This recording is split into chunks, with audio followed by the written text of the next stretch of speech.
সবচেয়ে দামি জান্নাত পাবে সদাচরণ দিয়ে। শুনুন, সদাচরণ এমন একটা জিনিস যা দিয়ে দুইটা বড় বড় আমলের নেকি পাওয়া যায়। অবাক হবেন আপনি। আয়েশা রাদিয়াল্লাহু তাআলা আনহা বলেন, আল্লাহর নবী বলেছেন, ইন্নামাল মুমিনু ইয়াজদু বিহুসনি খুলুকি দারাজাতা সায়ামুল কায়েম। মানুষ তাহাজ্জুদ পড়ে যত নেকি পায়, মানুষ নিয়মিত সিয়াম রোজা থেকে যত নেকি পায়, ভালো আচরণে মানুষ তত নেকি পায়। দুইটা মিলে যত নেকি হয়, ভালো আচরণে তত নেকি হয়। দুইটা মিলে যত নেকি হয়, ভালো আচরণে তত নেকি হয়। দুইটা কি? এক, নিয়মিত তাহাজ্জুদ পড়া, এটা তো ভিন্ন ধরনের ইবাদত। একজন সাহাবী রাতে আল্লাহ রাসূলের কাছে ওযুর পানি আর মেসাক নিয়ে উপস্থিত। উনি বলছেন যে আমি রাসূলের সাথে ছিলাম এক রাতে, তো আমি ওযুর পানি আর মেসাকটা নিয়ে উপস্থিত। তো আল্লাহ রাসূল আমার কাজটা দেখে খুশি হয়েছেন। খুশি হয়ে বলছেন, সালমা শেতা, তোমার মনে যা লাগে সেটা তুমি চাও, দিয়ে দিব আমি খুশি হয়েছি তোমার উপরে। তোমার মনে যা চাই সেটা তুমি চাও, দিয়ে দিব তোমাকে, আমি তোমার উপরে খুশি হয়েছি। তখন লোকটা বলছে, সাহাবী বলছেন, আসআলুকা মুরাফাতাকা ফিল জান্নাতে, আমি আপনার সাথে জান্নাতে থাকতে চাই। যেমন চেয়েছেন তেমন বলেছেন, যেমন নবী বলেছেন তেমন সাহাবীও বলেছেন। তখন আল্লাহ রাসূল বলছেন, আওয়া গায়রা জারিক, না না না না না, এটা নয়, এটা নয়, এটা নয়, অন্যটা চাও, অন্যটা চাও, অন্যটা চাও। তখন সাহাবী বলছেন, হোয়া জাকা, এটাই চাই, এটাই চাই। তখন আল্লাহ রাসূল বলছেন, তাহলে কেমন হলো? আইন্নী বিকাসরাতি সুজুদ, তুমি একটু বেশি বেশি তাহাজ্জুদ পড়ে আমাকে সাহায্য করো।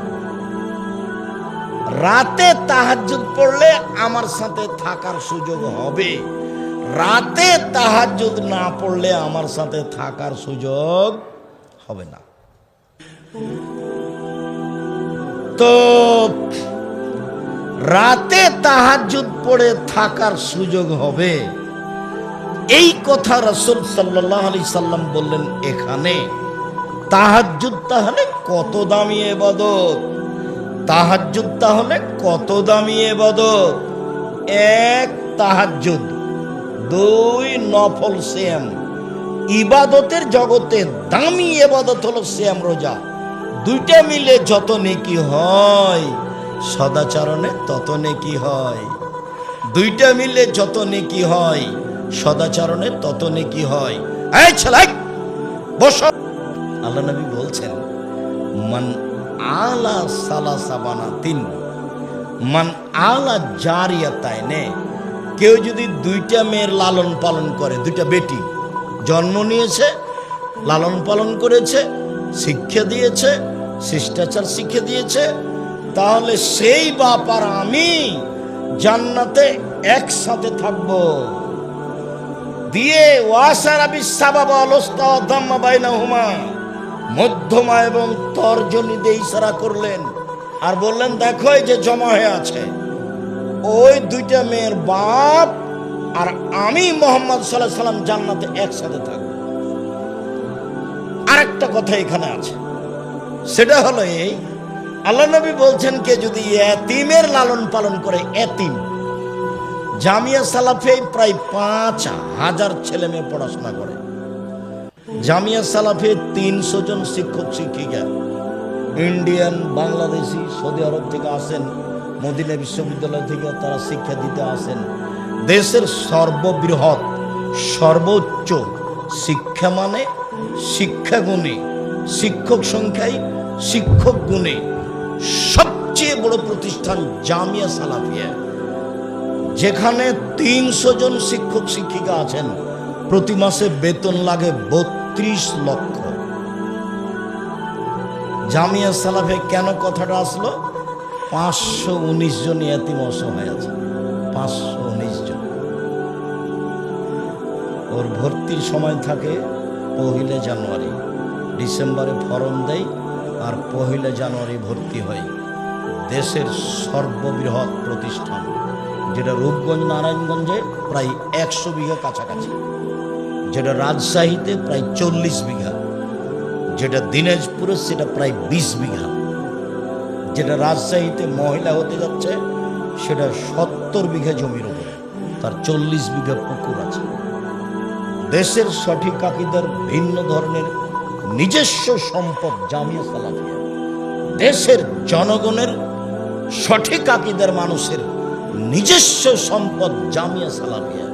আমার মনে বড় সাধ, আমি এই দেশের মাটিতে উন্নত মানের প্রতিষ্ঠান গড়বই ইনশাআল্লাহ, যেখানে ছেলে মেয়ে বাংলা, ইংরেজি, আরবি উন্নত মানের শিক্ষা অর্জন করে জাতির অন্যায়ের বিরুদ্ধে লড়বে, মুখে কলমে মিডিয়ায় লড়বে ইনশাআল্লাহ।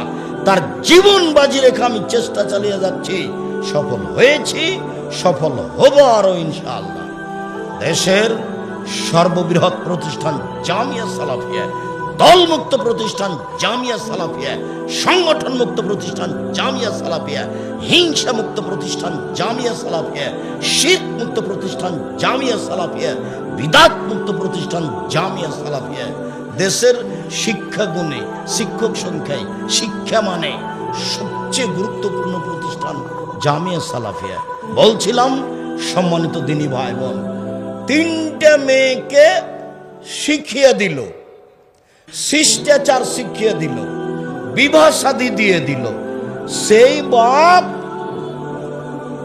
আর জাহান্নাম, এই দুইটার মধ্যে অন্তরাল হবে মেয়েরা।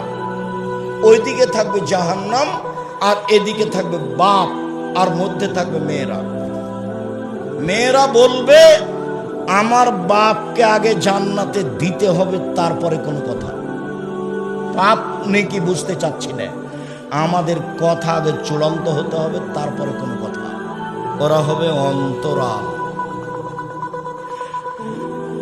ওইদিকে জাহান্নাম, এদিকে পিতা, মধ্যে মেয়েরা। একটা মেয়ে হলে দাদি বলে ডিপিএস স্কুল, 2টা মেয়ে হলে বলে কি করবি, 2টা গাভী নেই, মেয়ের বিবাহ দিবি না। 3টে মেয়ে হলে দাদি নানি খালা ফুফু সবাই বলে বউ তালাক দিয়ে দে। মানে কারো স্বভাব একটু ভালো নয়, ধর্মকর্ম কেউ বুঝেও না।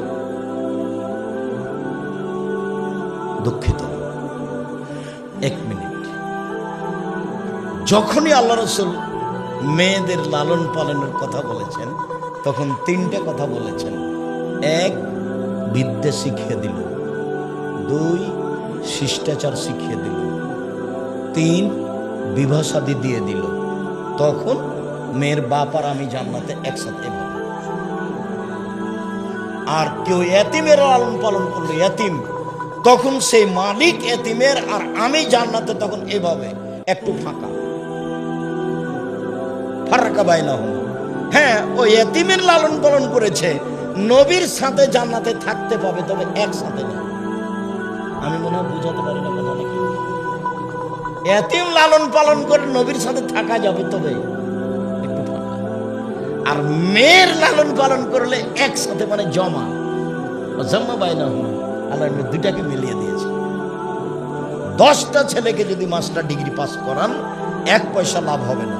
পড়াবেন কেন? জন্ম দিয়েছেন এই জন্য, ওটা তো জিম্মেদারি। যদি না পড়ান, মানুষ না করেন, তাহলে চাপে নবগঞ্জের ভাষাতে আমও গেল, ছালাও গেল, কাঁদতে কাঁদতে 2 চোখও গেল, তখন সবকিছুই হারালো। তার মানে ওই ছেলের যাবতীয় অন্যায়ের জন্য আপনি দায়ী, ওই ছেলের যাবতীয় অন্যায়ের জন্য আপনি দায়ী। ছেলেকে লেখাপড়া শিখাবেন, মানুষ করে গড়ে তুলবেন, ওটা পিতা হিসেবে জিম্মেদারি পালন করবেন। আর মেয়েকে লালন পালন করবেন জান্নাত পাওয়ার জন্য। এত বড় সুবিধা কোনো ছেলে দিয়ে হবে না, কোনো জাতি দিয়ে হবে না। বলছিলাম সদাচরণ। সম্মানিত দিনী ভাই বোন, একটা ইবাদত, 2টা নেকি। তারপরে আরো শোনেন, অবাক হতে হবে। রাসূল সাল্লাল্লাহু আলাইহি ওয়াসাল্লাম বলেন, কেউ যদি বয়স বাড়াতে চায়, 50 বছর আল্লাহ বয়স দিয়েছে, আমি 80 বছর বাঁচব, আমার দাবি, আমি 80 বছর বাঁচতে চাই। 1, 2, কেউ যদি রুজি বাড়াতে চাই, টাকা পয়সা যা আছে তার চেয়ে আল্লাহ বেশি করে দেখবে, তাহলে সদাচরণ।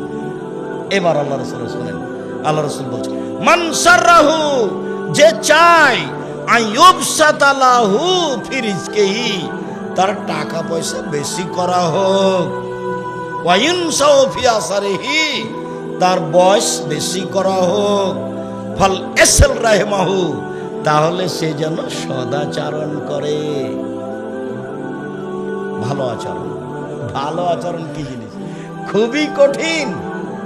এখনই যদি আপনার রিক্সা আর একজনের রিক্সার সাথে লেগে যায় না, আর যদি একটু বুঝেন দোষ তার, তাহলে আপনি একবারে ধুয়ে ছেড়ে দেবেন, এই বক্তব্য একবারে হাতে হাতে হারিয়ে যাবে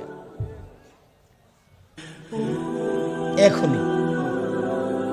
আর যদি দেখেন বাড়িতে গিয়ে বউ যা রান্না করেছিল তো লবণ বেশি হয়ে গেছে, 10টা না বললে আপনি থাকতে পারবেন না। আপনার স্বভাব খারাপ হয়ে আছে আগে থেকে। স্বভাব ভিন্ন জিনিস। 1 মিনিট, এই ছেলে একটু শোনো তো, স্বভাব দেখায় কি জিনিস, আদাত অভ্যাস স্বভাব কি জিনিস। আল্লাহ নবী বলেছেন নিতে হবে দিতে হবে ডান হাতে, খেতে হবে ডান হাতে, পেশাব পায়খানা পানি খরচ করা ছোঁচা এগুলা কাজ কি দিয়ে, বাম হাতে। খারাপ জিনিস ধরতে হবে বাম হাতে। তো মিশরে আব্দুর রহিম করছিল, ফিলিস্তিনিদের খাওয়ার দিচ্ছিল, তো একটা প্যাকেটে করে আছে দেওয়া, একটা একটা করে প্যাকেট, অনেকগুলি মহিলা পুরুষ এসেছে, তারা প্রায় সবাই মাস্টার ডিগ্রি পাস, উচ্চ শিক্ষিত মহিলা পুরুষ। এখন আমি যতবার দিচ্ছি খালি বাম হাতে নিচ্ছি, যতবার দিচ্ছি বাম হাতে নিচ্ছি। তা আমি বন্ধ করলাম, বন্ধ করে আমি বললাম যে আল্লাহ নবী ডান হাতের কথা বলেছেন, এইভাবে ডান হাতে নিতে হবে, বাম হাত শয়তান খায়, বাম হাত শয়তান ব্যবহার করে। তো আমি যখন বললাম তখন আমার মনে হলো যে আমি যা বুঝেছি তারা আমার চেয়ে বেশি বুঝলো। তারা হচ্ছে আসল আরবি, ফিলিস্তিনের লোক, তারা হচ্ছে আসল আরবি। সব নবীর বাড়িঘর ওই ফিলিস্তিনে। দেখেন একটু পড়ে যদি বই থাকে, আব্দুল্লাহর বইটা, বক্তব্যের শেষে দেখবেন ফিলিস্তিন আব্দুল্লাহ, ফিলিস্তিন আব্দুল্লাহ, তাহলে বিস্তারিত বুঝতে পারবেন ফিলিস্তিন হলো নবী রাসূলের ঘর বাড়ি থাকার জায়গায়, কবরস্থান। তারাই মূল আরবি। তা আমি যখন রাসূলের কথাগুলি হাদিস অনুবাদ করলাম তখন তারা ঠিকই বুঝলো, মনে হলো যেন আমার চেয়ে বেশি বুঝেছে। এবার যখন আবার দেওয়া শুরু করলাম, বাম হাতে নিল, বাম হাতে নিল। বলেন তো কেন? অভ্যাসে আছে, ওটা টিকতে পারছে না, অভ্যাসে আছে। মানুষ অভ্যাসের দাস।